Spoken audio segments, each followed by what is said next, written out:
Nang dahil umano sa gitgitan sa kalsada, patay isang taxi driver sa Baguio City matapos kuyugin at saksakin. Sumuko na ang magkapatid na sospek.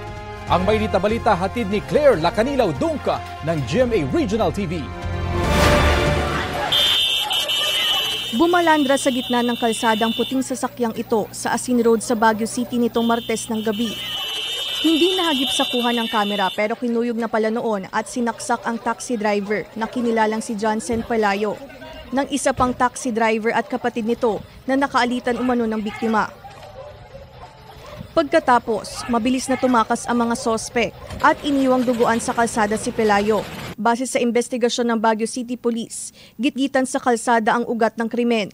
Allegedly, ito nga pong victim ay nag-overtake at ito nga suspect ay hindi siya natuwa din sa pag-overtake nitong victim kaya nagkaroon nga ng gitgitan sa daan and allegedly nagkasakitan na kung saan ito nga nagdulot nga nitong pananaksak.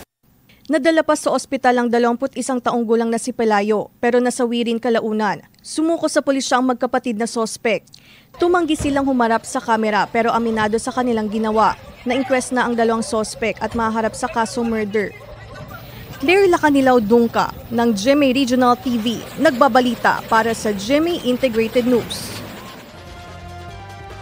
Kapuso, alamin ang maiinit na balita. Bisitahin at mag-subscribe sa GMA Integrated News sa YouTube.